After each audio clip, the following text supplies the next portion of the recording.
On overnights, I believe in reason and common sense. Leith Van Onselen from Macro Business with a treasury of common sense. Common sense never goes out of style. Leith Van Onselen joins us every week on the program, the co-founder of Macro Business. G'day, Leith. G'day, Clinton. How are you? I'm good, mate. This month, the New South Wales government is finalising its planning changes for extra housing in Sydney. And the way, and I cover state politics in my day job, and the way this is all working is there is going to be expansion, rezoning around train stations, around existing train stations. And what Chris Minns says is in Sydney, we need to go up, not out, that we can't continue urban sprawl. And they don't quite admit this, but I think there's a key reason why they're doing this. It's because they can't afford to build the infrastructure if they go out, whether it's new schools, roads, pipes.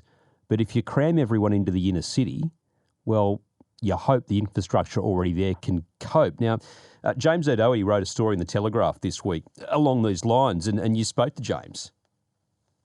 Yes, mate, I did. I did speak to James. James basically called me up a couple of days ago, and he sort of said, "Look, what's the story with the infrastructure, right? With all this big migration. So take New South Wales. It added 186,000 people in the year to September, and that was all 100% of that was because of net overseas migration. So it's had this massive infrastructure boom, and obviously all those extra people that are coming into New South Wales, primarily Sydney, are going to need infrastructure." And he basically asked me, he said, "What's the cost of this to state budgets, etc.?" And I couldn't answer that question exactly because it's a bit of a black box. However, there has been estimates done that every additional person that lands in Australia requires around $100,000 worth of infrastructure investment over their lifetime if their standard of living, or if everyone's standard of living isn't to fall. So what that basically means is they need an additional $100,000 worth of infrastructure investment, that's schools, roads, everything, etc., over their lifetime. And even if we don't invest that amount, effectively average living standards will fall because things will become crush-loaded and more congested and that sort of thing. And I'd argue that, this century, Australia's added 8.2 million people, and we haven't built nearly enough infrastructure to keep up with that population growth. And because of that, effectively, the quality of life has been degraded, especially if you live in a major city like Sydney and Melbourne. And, you see it all the time with, obviously, overcrowding in schools, overcrowding in hospitals, obviously more traffic congestion, all those sorts of things. You've had the state government have to, obviously, privatise a whole bunch of stuff to bring in some money so they can build some more infrastructure, and that's resulted in toll roads everywhere, et cetera, et cetera. And what it basically gets down to is we've got this broken incentive in the federal system whereby the federal government runs a big migration program because it collects 80% of the nation's tax revenue. And every time it brings in, say 100,000 migrants, most of those will work and they'll end up getting all these extra personal income taxes.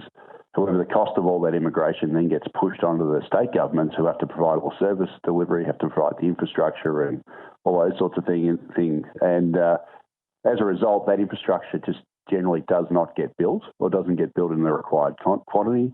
And because of that, you as a resident, your living standards end up getting degraded over time. And I think any Sydney-sider that, is old enough to think back to the Sydney Olympics, think about how Sydney was at around the turn of the century and what the livability was like in Sydney. And I'd argue that, 24 years later, the livability is a hell of a lot worse. Yeah, and pretty much everything's gotten worse. Whether if you need to catch a train, it's more crowded. If you need to drive on the road, you got to now pay tolls when previously you wouldn't have had to for most roads. It's also more congested, takes you longer to get anywhere, and obviously the housing situation.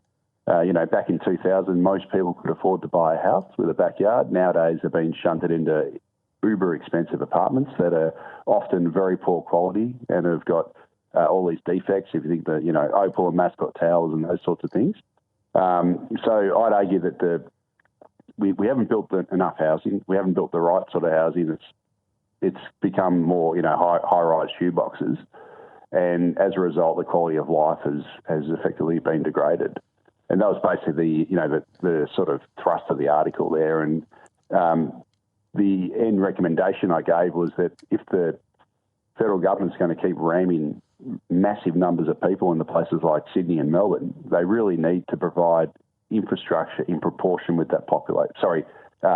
Funding to the state governments in proportion to that population growth. And the figure I came up with was for every new resident that lands in, say, New South Wales or Victoria or anywhere else, the federal government should provide them with the states with $50,000 worth of funding to cover their infrastructure costs, etc. And what that would do is that would force the federal government to balance the benefits and the costs. Because at the moment, all they see with immigration is dollar signs, because they see extra tax revenue and they don't have to worry about the cost side of the equation because that falls in the states. In the states, yep. And if you force them to then give money to the states, you know, a fixed amount, say $50,000, suddenly they have to balance the benefits against the costs.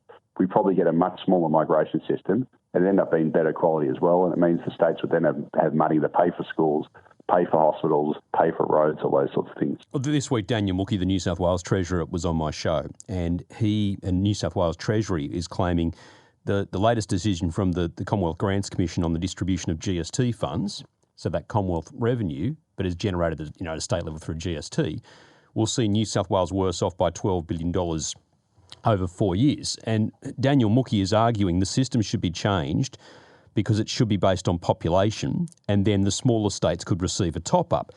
And his argument is New South Wales is copping the bulk of migration. And we need the money in New South Wales to pay for the infrastructure. And clearly the state government doesn't have the infrastructure, because I think that's why they're changing planning laws to cram more people into inner parts of the city so they don't have to build infrastructure in the outer suburbs. Yeah, and the problem with that is you can only do that for so long. So you might be able to get away with that for a year or two.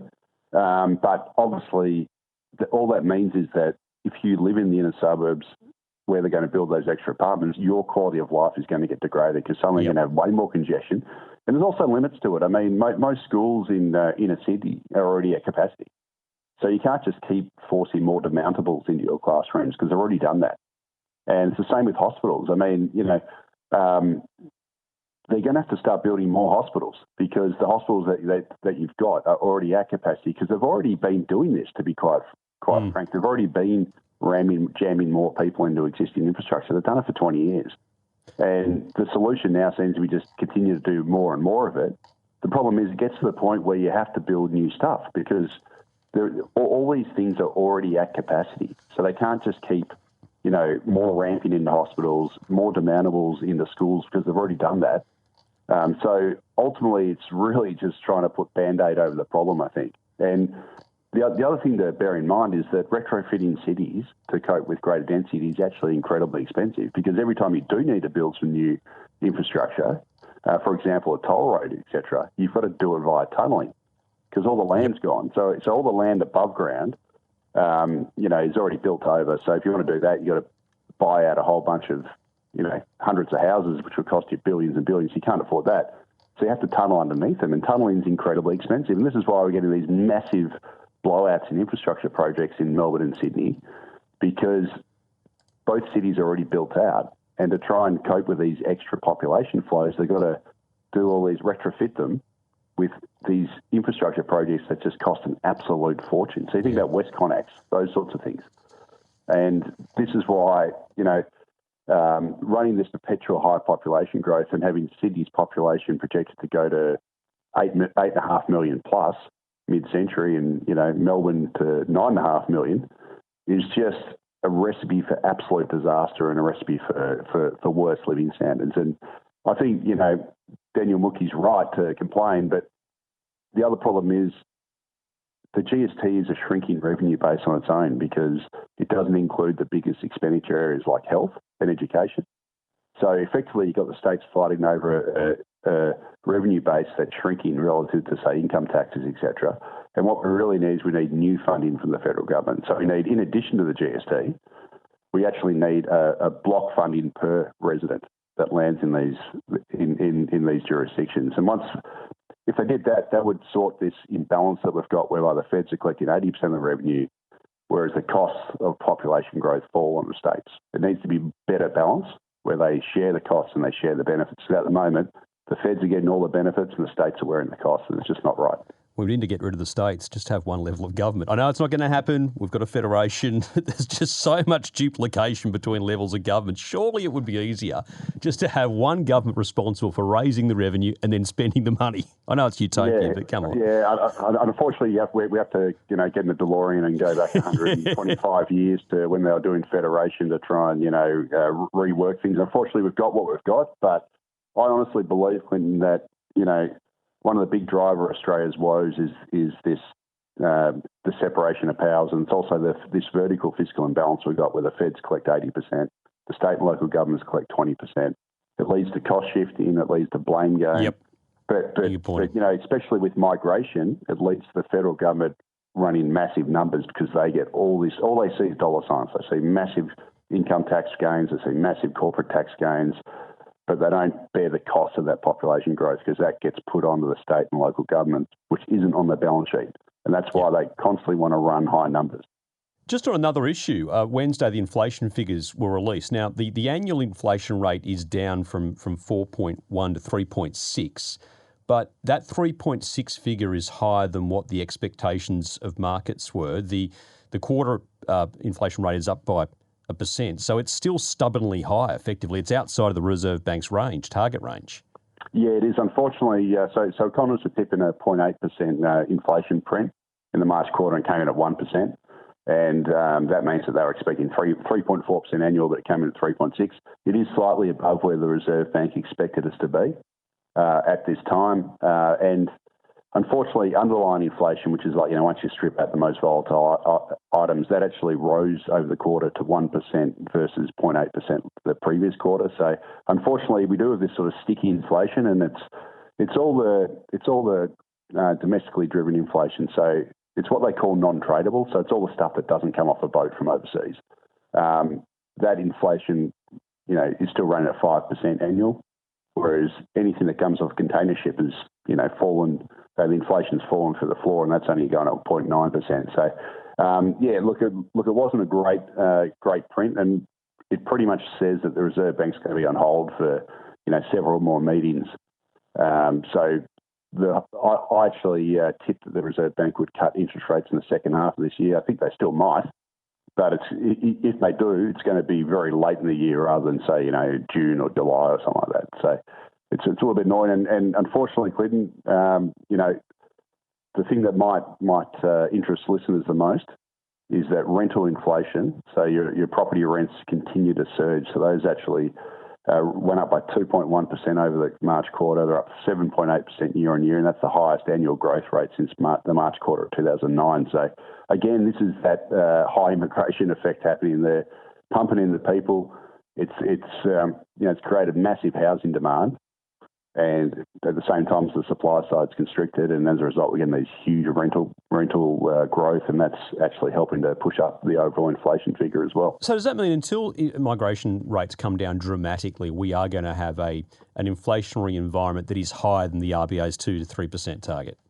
Yeah, possibly. I mean, that is the concern, especially with all this, sort of domestically driven inflation. So, we've got rents. We've obviously got the actual cost of building houses.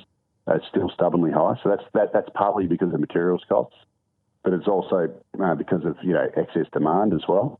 So unfortunately, the federal government's running this very high population growth migration policy into what is effectively a supply restricted market, and that's kind of putting upward pressure on interest rates. And it's most visible, obviously, with rents.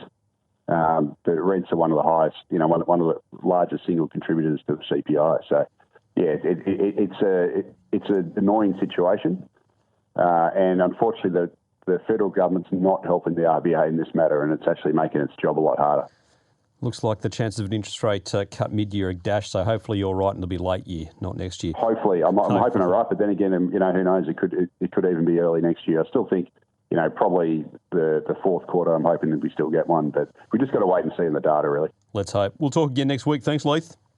Thanks, Clinton. Speak to you next time. Leith Van Olsen.